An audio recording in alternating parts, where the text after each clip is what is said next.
Hello, everyone. If you like what I'm doing here, please consider subscribing, liking, and commenting. It would really help the channel out quite a bit. Thank you very much.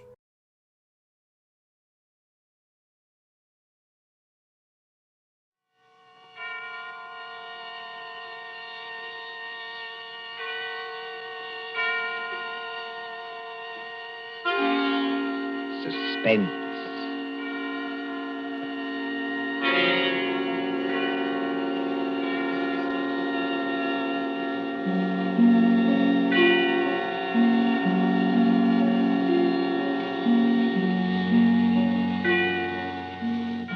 The hushed voice and the prowling step in the dead of night. The crime that is almost committed. The stir of nerves at the ticking of the clock. The rescue that might be too late, or the murderer who might get away. Mystery and intrigue and dangerous adventure. We invite you to enjoy stories that keep you in suspense. For Suspense, tonight we present The Body Snatchers by John Dixon Carr.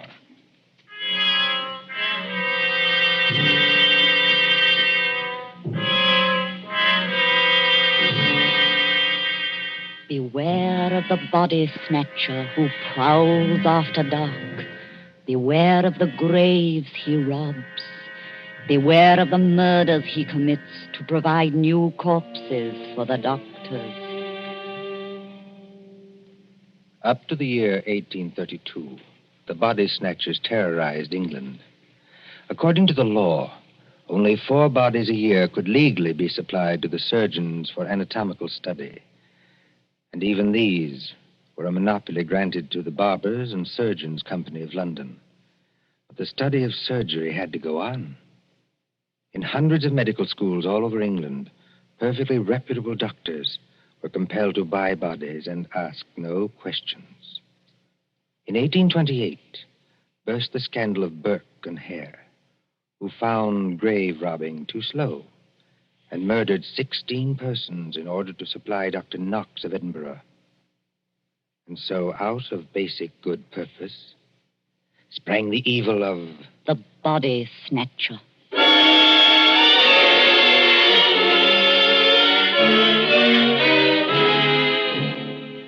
Turn back the clock now to a cold night just 110 years ago. Look into the brick kitchen of a house on Wandsworth Common, not far from London. There, in the light of a tallow dip, sits old Mother Slade in her draggled bonnet. What's a keeping 'em? 2 hours. 2 mortal hours by the Dutch clock. And they're not here yet. Mother Slade? The graveyard not half a mile off. And once I thought I heard church bells ring. And once... Mother Slade, did you call? No, my girl, I did not call. But I thought I And heard... what are you doing up at this hour, my girl? I was only locking up, Mother Slade. Ain't it enough to have taken you over from a good-for-nothing mother not worth the gunpowder to blow her up? Please, Mother Slade. And given you a good home and brought you up practically like a lady with only the housework to do? I'm sorry, Mother Slade. Only I wish you wouldn't talk like that about me own mother. And what do, Peggy Lester? You stop up until this hour. You mislay me snuff box 20 times a day. I was only going to say I thought I heard a horse and cart in the lane. In our lane? Yes, Mother Slade. There it is now. Yes. Easy, my dears. Drive easy with the merchandise. The doctors don't like it if you bump the merchandise. Merchandise, Mother Slade? What's that? I'll tell you what it is, my girl. I didn't mean anything, Mother Slade. It's your Uncle Matt and your cousin Rob are coming home from their business. That's what it is. You hear that, Peggy Lister?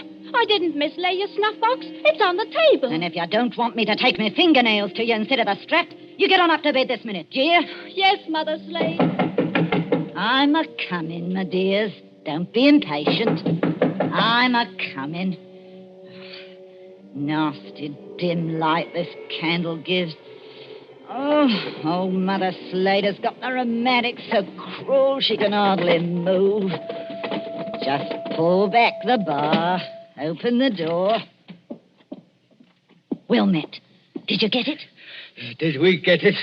Strike me blind, but that's a good one, ain't it, Rob? Stow the gab, can't you? Get inside and close the door. They ain't after you. Ain't they? Can't you hear anything? I thought I heard church bells. More like a perishing funeral bell, if you asks me. Take it easy, Rob. Take it easy. We've shaken them off. Have we?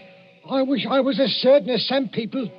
The spades and sack is still in the cart. Let 'em stay. Who's a-coming to find 'em? Then you didn't get it after all, you six-skull pair of... Now, don't you start a-blaming us. Now, you shut your potato trap, Mother Slade, or Matt'll make you shut it. What happened? I'll tell you what happened. We was too quick, that's what. The girl was only buried this afternoon. The sooner the better, my dear. What's the good of the merchandise if it ain't fresh, eh? You hold your noise and listen. We left the horse and cart outside, like we always do. We creeps up to the lich gate of the churchyard. Walk softly, Matt. Walk softly, Rob, in your oily beaver hats and neckcloths, under the starlight and the white frosted elms. Take care of the graves, too. Spring guns may be set in some of them to protect the dead from marauders. And if the coffin is one of those new iron ones, all your labor will be in vain. Open the gate softly. Don't make such a bloody row with them shovels. I can't help it. I'm loaded down with all this stuff. Oh, and who'll do all the work when we do get there? I will. Matt, Aye? listen. I can't hear nothing except your teeth are chattering. Matt, there's other people besides us in this here churchyard. Aye, 200 or 300 deaders. But they won't bother us. I means living people. Don't talk soft. Somebody's got a dark lantern. I seen it flash past the gravestones. Oh? Where? Can't you see it now? It's a-coming straight toward us. Yes, I see him. Come on. They've seen us, Matt.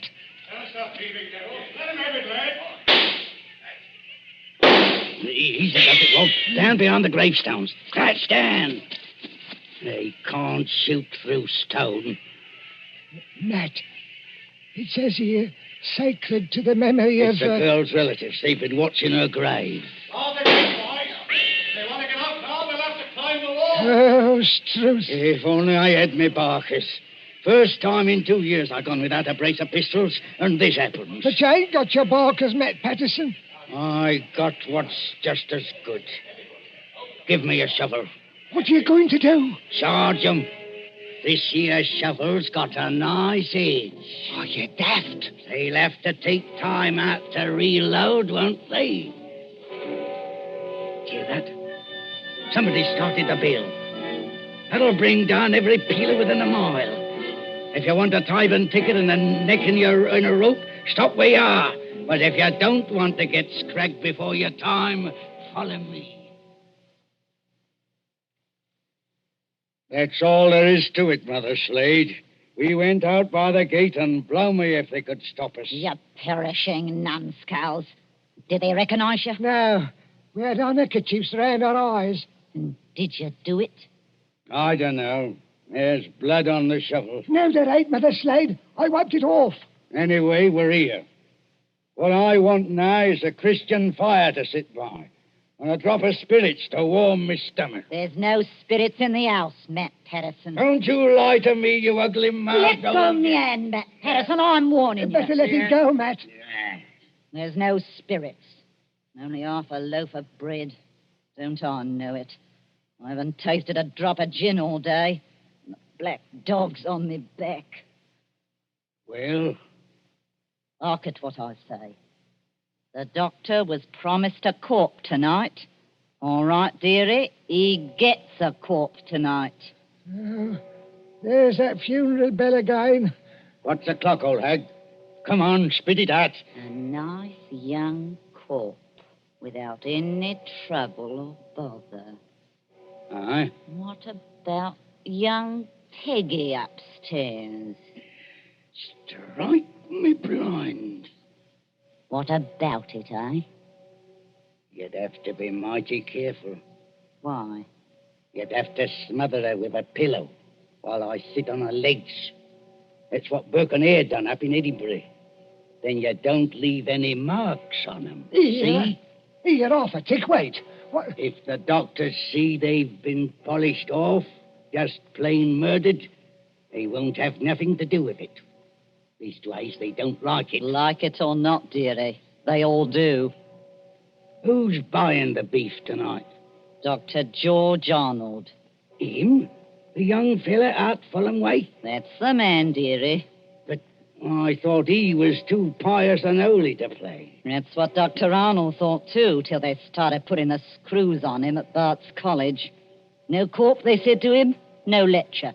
No lecture, no students. It all comes to it, dearie, sooner or later.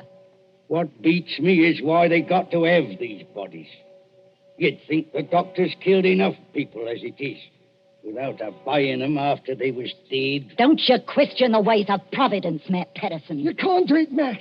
You can't do it, Mother Slade. You stow that noise, Bob Prentice. Do you want to wake the poor girl upstairs? But you can't do it.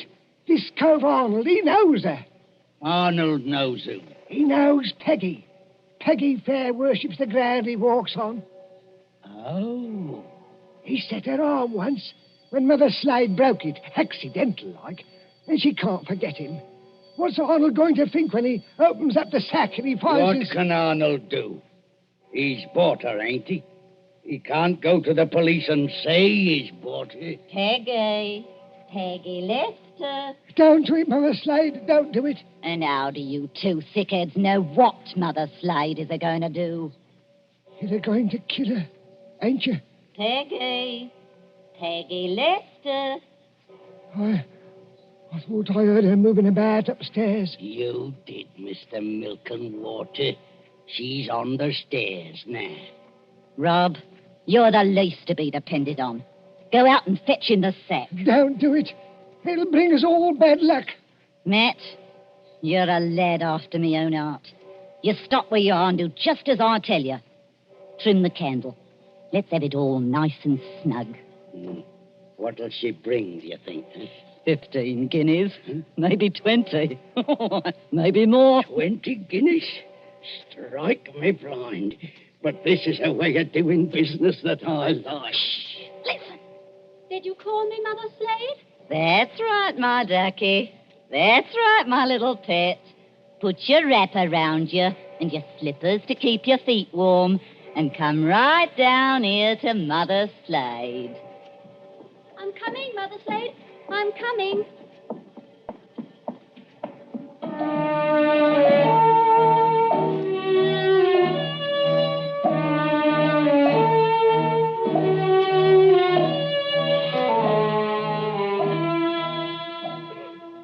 Who in those times would be a surgeon and still be an honest man?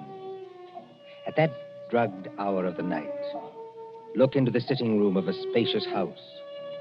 Many candles are still alight there, though they have burned down nearly to their silver sockets.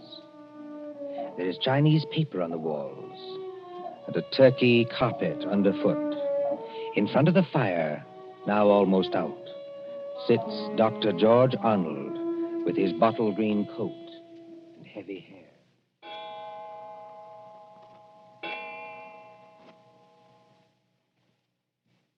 Dr. Arnold, sir. I beg your pardon, Mrs. Tancred. Dr. Arnold, sir. It's gone 2 o'clock. Yes, so it has. You've got a lecture to deliver tomorrow, and you'll be all worn out. Why don't you go on up to bed? Mrs. Tancred. Yes, sir? You're a jewel of a housekeeper. I admire you, and I can't do without you, but would you please go away and let me alone? Sure, I'm very sorry, sir. No offense intended. Stop. I shouldn't have said that. I'm thinking too much, perhaps. And smoking too many cigars, if you'll excuse me. Why must they keep tolling that bell at East Hill Church? Why must they keep it up all night? Well, sir, Elsie says the parson told them to do it. Elsie? Wait. Who is Elsie? Dr. Arnold, sir. I know you're always up in the clouds, mooning over books and whatnot, But I did think you'd recognize the name of your own parlour maid. Oh, that Elsie. I see. Well, Elsie says it's because of the murder in the churchyard. what murder? 2 resurrection men. Body snatchers, sir. Oh, you wouldn't know anything about such people. No, of course not. They were caught trying to rob a grave, but they got away. One of them was a horrible big fella. Split Willie Kendrick's head open with the edge of a shovel. Is anything wrong, sir? No, not exactly. Well, I thought for a second, seeing how you looked. Did they get the body? Yes, sir. It was Willie Kendrick.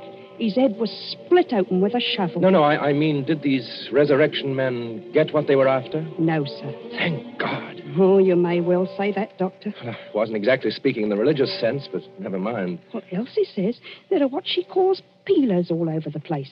Peelers? Yes, these new policemen. After Sir Robert Peel.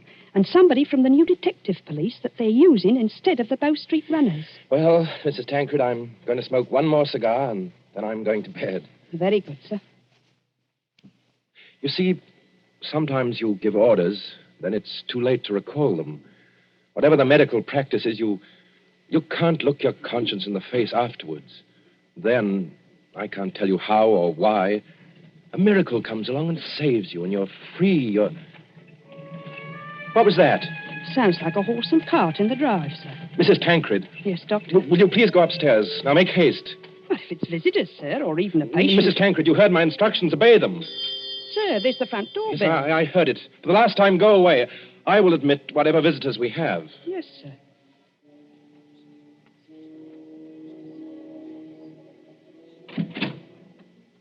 Good evening, dearie. Oh, come into the sitting room here, Mrs. Slade. La, sir. Just call me Mother Slade. You don't hardly seem natural or friendly to hear anything else. It's a pleasure to curtsy to you, Doctor. Coo. What a lovely room. I suppose... Your candles is going out, though. One by one. Poof. Then you'll be in the dark. I suppose you've come to report failure. Failure, dearie? I understand you didn't get what you went after. Bless you, dearie. We got something just as good. Finest piece of merchandise you ever saw. You haven't got it here. Bless you, dearie. Mother Slade always keeps her word. Bring the merchandise in, my dears, so the doctor can see it. Quiet, please. Oh, of course, dearie, I forgot. Thank you, Pat. The big fellow with the black eyebrows is Uncle Matt. The little fellow with the watery eyes is Cousin Rob. And between them, in that sack, they're carrying... Well, who is it in the sack? 19-year-old girl, dearie. Finest anatomical specimen you ever saw. Merciful Where do heavens. you want this here thing dumped, Governor? Easy now, Matt. Why did you bring it here? That's where you told us to bring it, dearie. I mean, why did you bring it to the front door? Why not to the surgery? Only place in the house where there was lights, Governor. Hurry up now. Where do you want it? Well, take it Yes, dearie? over and put it in the cupboard there, where I'm pointing. This cupboard here, sir. Yes, then close the cupboard door. Shame on you two. Tracking your muddy boots over the doctor's lovely turkey carpet. Easy, my dears, easy now. All right, Robin. She goes. Don't bruise the merchandise. Whatever you do, don't bruise the merchandise. Right, me blind. What's the odds? She can't feel it now. There's your body, Mr. Sawbones. Now, let's see your money. Well, just one moment before I give it to you. There ain't no itch in this, is there? Better not be. No, I made a bargain with you, and I'll stick to it. Thank ye. That's uncommon genteel of you. Kindly stand back, sir. You're 2 stone of fat heavier than I am, and you don't impress me. Easy, Matt. Take it easy. I want to ask only one question. Where did you get that body? That's a question, dearie, what people in your profession don't ask. Why not? 'Cause they don't dare. That's why. Would the police be interested in where you got the body? No, dearie. Not half so interested in as where we brought it. To your house. It's your responsibility now. Yes, I suppose it is. The victim wouldn't be, by any chance, that pretty little girl you used to treat so unmercifully? You hold your noise about how I treated her. I was rather fond of Peggy. Strike me blind. I think the sawbones... Oh, get out of this house, all of you. Go on, get out. Not without that money, dearie. It's 20 guineas now. There's money on the table under that newspaper. Take what you want, Ernie. Get out of here before I... Oh, what was that? Aye. What was it? A late visitor, I imagine. Was you expecting anybody? Eh? No. Don't drop the lovely money, Rob. Don't drop it all over the carpet. Pick it up. To the back way of these? Yes, it's the way you should have come. Through that arch and down the passage. Thank you for the rhino, Governor. And no games, mind you, if you know what's good for you. Good night, dearie. Remember, you've got the body now. Yes. I've got the body now. Poor little devil. Dr. Arnold, sir. In heaven's name, Mrs. Tancred, haven't you gone to bed yet? I had to get up, sir, to answer the Oh, bell. yes, of course. I'm sorry. Dr. Arnold, what's the matter with you? Matter? You're as white as a ghost, and you're almost crying. Am I? Well, we must remedy that. Oh, it's so dark in here, I could barely see you sitting there. The candles going out, one after another. Nothing but smoke and an ugly smell of grease, and that cupboard door. What about that cupboard door? Well, I always declare, sir, it won't keep shut without any latch or bolt, if you'll excuse the liberty. Mrs. Tancred, keep away from that cupboard. Dr. Arnold, sir. Are you ill or anything? No, but keep away from that cupboard. Who rang the bell? Oh, dear, I was almost forgetting. It's that man Elsie was talking to us about. What man? The officer of the detective police, sir. He wants to see you. Well, I'll see him, but in some other room, not here. It's as you say, there's not enough light. Not a bit of it, Doctor, not a bit of it. Never too dark, as you might say, where the police are concerned. I couldn't help it, sir. He must have followed me down the hall. Are you... That's right, Doctor. I'm Stalker at your service. Inspector Stalker. Well, how do you do, Inspector? Mrs. Tancred, you may go. By your leave, sir. I'll just get some more candles and put them in that bracket by the cupboard. It's not in use. No, you needn't trouble. It's no trouble, sir. Excuse me. First of all, Doctor, I must apologize for intruding as late as this. Not at all, Inspector. Will you be seated? Thank you, sir. Thank you kindly. Now, I dare say you're wondering why I'm here. Oh, yes, I am, rather.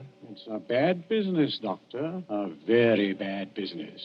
You mean the murder in the churchyard? Oh, you've heard about it. Well, my housekeeper said something about a man being killed with a shovel. Well, that's right, Doctor. Not much doubt about who did that. No? No, the little fella dropped his dark lantern with the initials on it. They're professional body snatchers. We've had our eye on them for a long time. Speaking of body snatchers, Doctor... Well? I expect this anatomy law is pretty hard on you surgeons. It's an infamous law, sir. All the same, Doctor, it is the law. Yes. And if any surgeon happened to be caught with a body, especially a murdered body... What are you hinting at? Oh, nothing, Doctor, nothing. By your leave, I only want to ask a question.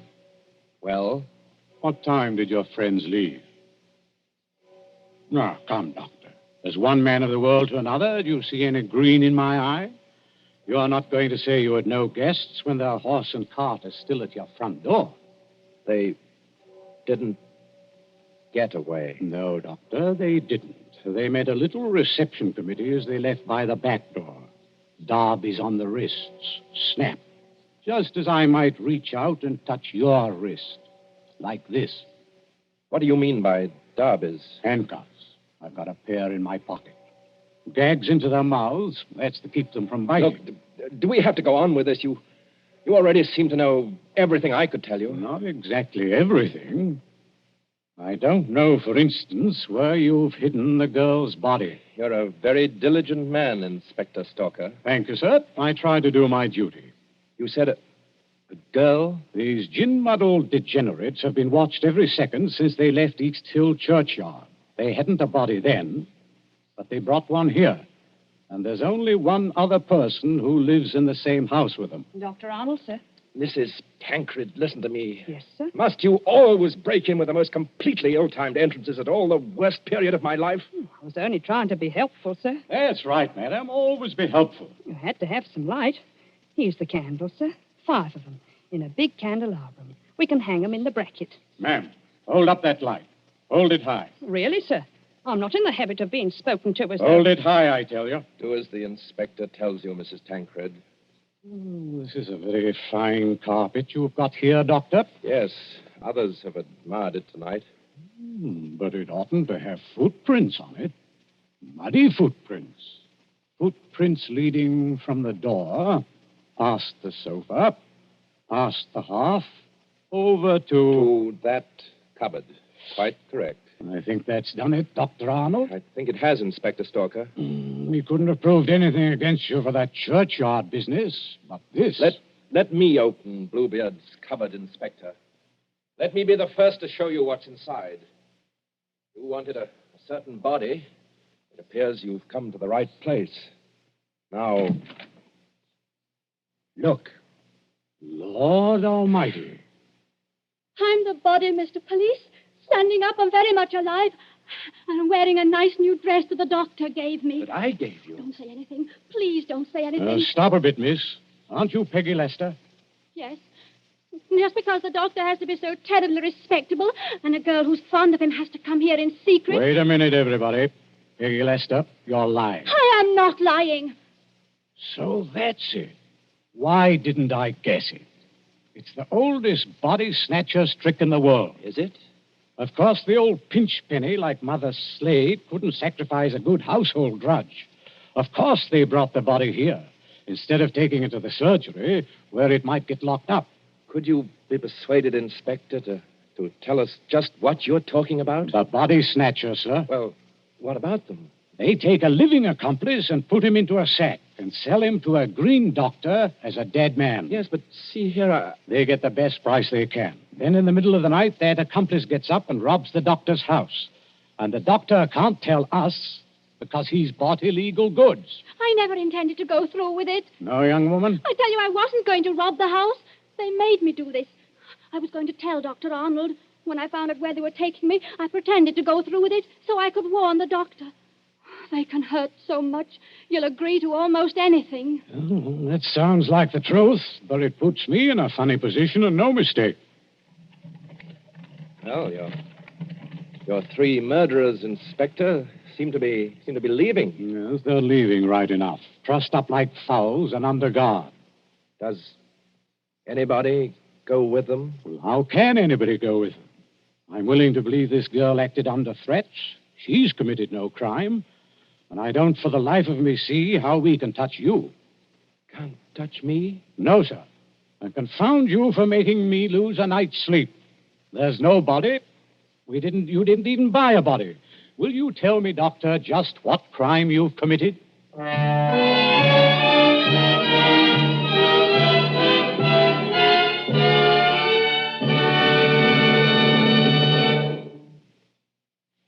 And so ends The Body Snatchers, a story of London at midnight, 100 years ago. And tonight's story of Suspense.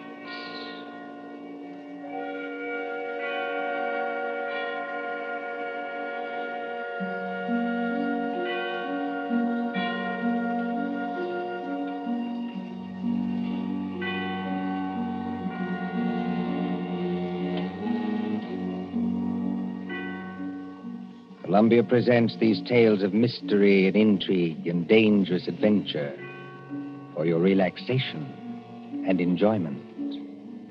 Next Tuesday, there will be another in this series. Same hour, 9:30 Eastern Wartime.